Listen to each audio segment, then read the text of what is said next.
Hey everyone, it's me again, and Buddha Cat. See? Like I said, he'll probably be in most of the videos. Um, he uh, he lives up there pretty much when I'm in here. And there's, I don't know if you can see the other kitty back there. There's more. That's Fox. Poseidon's around here somewhere. Anyway, today I was going to talk about the idea of creating in a vacuum.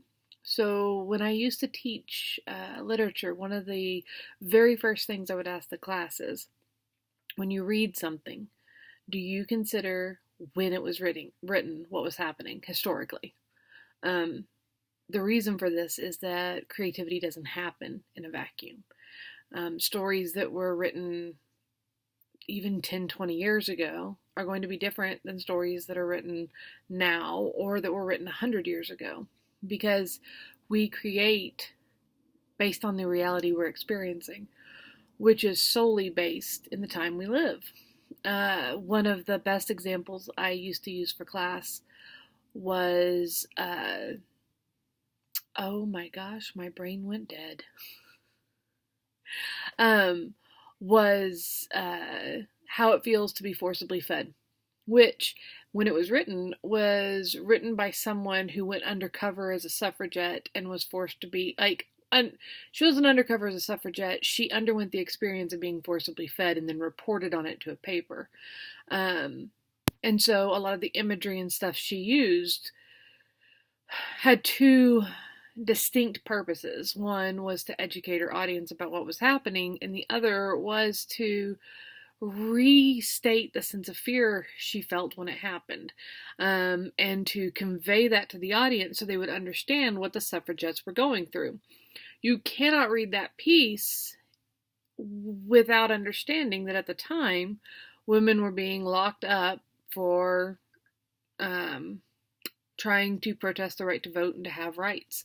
And so uh, you could understand more of her point of view, even though it's nonfiction, you can understand more of her point of view if you understand the historical context. You can use it with almost anything. Frankenstein's a good example. She wrote that, and it was specifically talking about, you know, people think of Frankenstein. I know there's memes all over the internet that talk about it, but people think of Frankenstein as the monster. But Frankenstein is the name of the doctor. His creation was a monster in some ways, but really Frankenstein was the monster. He created the abomination and then refused. Well, it wasn't even an abomination, he created something. And I mean, like, yeah, it was not right, and it was um, trying to convey a sense of technology and the fear of it as it was taking on more and more of a shape. And this was, in the Industrial Revolution, so it's not even talking about smartphones and things that are happening now. Um, you get into that, and you have a whole separate standpoint of it, of man becoming God and what happens to their creations, and this idea that man is trying to exceed the limits of what they should. And how will we react, and how we do react when we do these achievements, when this stuff happens, says a lot about who we are as people.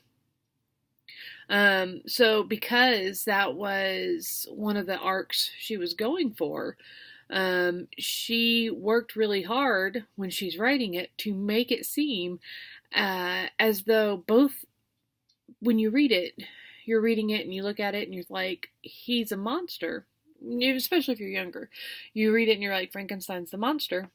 And you read it again and you're like, oh, well, I'm reading it through the lens of the creator who is looking at this as an abomination. But maybe really he's the abomination. And so you can read something several times and have a different outlook on it. I'm totally going off the cuff here and have no notes. And so if you find flaws in my stuff, you can leave a note and I'll cover it later. Like I said, I'm totally off the cuff and have absolutely no notes, which is generally how I roll in life. Um, uh, but because of this, when you look at literature, when you look at creation, you find these links to what is happening currently. In my writing, I am very, very drawn to theoretical physics, the idea of alternate dimensions and wormholes and dark matter. I just think it's all fascinating. And I try to build on that. And sometimes it shows up in both my art, my paintings, and in my writing. One that has a crossover is called Constructing Reality. It's a short story on Amazon about like a missed connection. Um, and then what happens after that moment if reality splits. And so, one of the movies that I watched when I was younger was a Gwyneth Paltrow movie called Sliding Doors, and it always intrigued me. And so then I go back to that later, and that idea, that seed is in there, and it keeps showing up in different ways about all the choices we make. Do they split off? Do they become different decisions? Do they become different realities?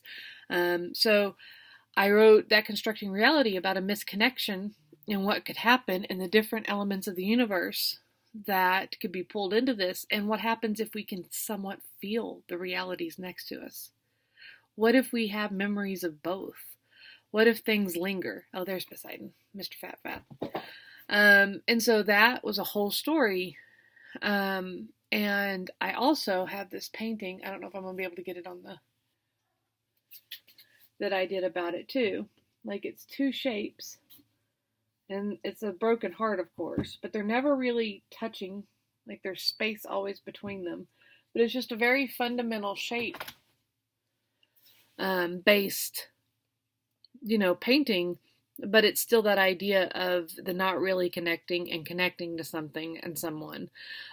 Because of that, science almost always is an underlying factor in my writing, specifically alternate dimensions and realities and the idea of imposed constructs and simulations, all of it. I find it very intriguing, and I try to work out my issues with it by writing them.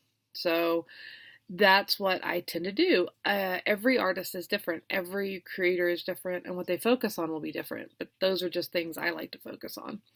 Anyway, that's it for today's video, and since I didn't do it this morning when I was all in my robe, it's now late at night and I'm just hanging out, so this is one of me not bundled up first thing in the morning. Anyway, thanks. Bye. Is Booty Cat there? No, he left.